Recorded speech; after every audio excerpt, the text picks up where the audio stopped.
এরকম কমপ্লিমেন্ট পেতে কার না ভাল লাগে। হাই, আমি Sneha, welcome to my new blog. দেখে তোমরা বুঝেই গেছো আজকে আমি কি বানাতে চলেছি, কিন্তু এটা কিন্তু গতানুগতিকভাবে চিকেন বা মাটন দিয়ে বানাবো না। এটা কি দিয়ে বানাবো তার জন্য দেখতে হলে কিন্তু পুরো ভিডিওটা দেখতে হবে, তো ডোন্ট স্কিপ, কিপ ওয়াচিং। বেরেস্তা বানানোর জন্য পেঁয়াজগুলো কুচি কুচি করে ভালো করে কেটে নিলাম, আর ওদিকে আমি আগেই চাল ভিজিয়ে রেখেছিলাম নুন দিয়ে। গোটা গরম মশলা, জায়ফল, জয়িত্রী দিয়ে চালগুলো আমি এরপরে দিয়ে দেবো। আগে জলটা ভালো করে গরম হোক। কায়রার থেকে প্রশংসা পেয়ে আমার কিন্তু বেশ ভালো লাগছিলো। আর এটা যদি আমার ফার্স্ট টাইম না, এর আগে আমি অনেকবারই বানিয়েছি, কিন্তু এই জিনিসটা দিয়ে ফার্স্ট টাইমই বানালাম। আমি কিন্তু মশলাটাও বাড়িতে বানিয়ে নেব। তার জন্য জায়ফল, জয়িত্রী, এলাচ, দারচিনি, ব্ল্যাক পেপার, হোয়াইট পেপার সব দিয়ে ভালো করে তেলে কিন্তু মিক্সিং জারে মিক্সড করে নিয়েছিলাম। এদিকে চালটা দিয়ে দিলাম। চালটা কিন্তু পুরো কুক করব না, 70% কুক করব। এবার তোমরা তো সবাই ধরে ফেলেছো যে আমি কি বানাতে চলেছি। তারপরে তেল দিয়ে দেবো। তেলটা একটু বেশি করে দেবো, কারণ কি পেঁয়াজের যে বেরেস্তাটা বানাবো তার জন্য ঝাঁকা তেলে বানাতে হবে, সেই কারণে তেলটা একটু বেশি করে দিয়ে পেঁয়াজগুলোকে ভালো করে খুলে খুলে দিয়ে দিলাম হচ্ছে ভাজতে। আর যেহেতু একটু মজে যাবে তার জন্য আমি এখানে ব্যবহার করছি স্বাদ মতো নুন আর অল্প ব্রাউন সুগার।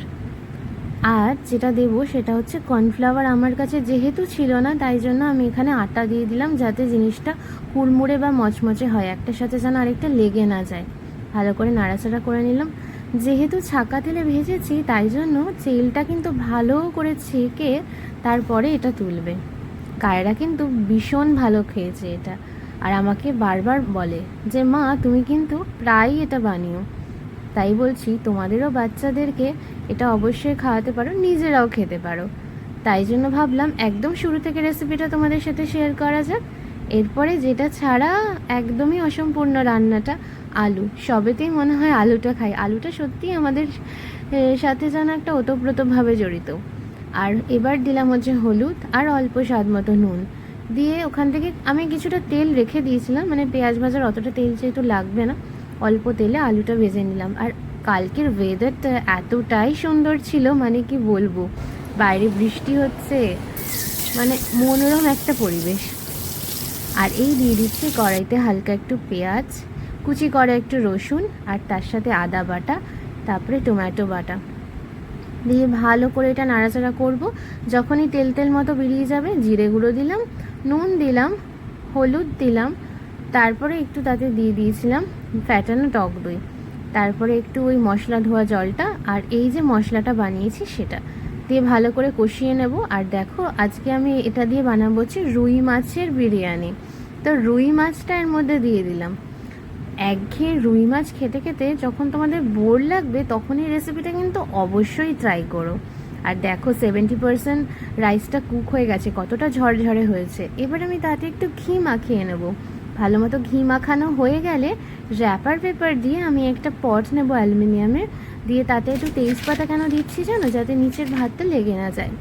দিয়ে আলু দিয়ে যেরমভাবে বিরিয়ানিটা সাজানো হয় বেরেস্তা দিয়ে, আর তার সাথে সেই যে মাছগুলো রান্না করে রেখেছিলাম, মানে কুক করে রেখেছিলাম হাফ কুক, সেটার মধ্যে দিয়ে দেবো। বিরিয়ানি মশলা দিলাম, যেটা কিনা বাড়িতেই বানিয়েছি, কেসর দুধের সাথে ভিজিয়ে রেখেছিলাম, সেটা দিয়ে দেবো।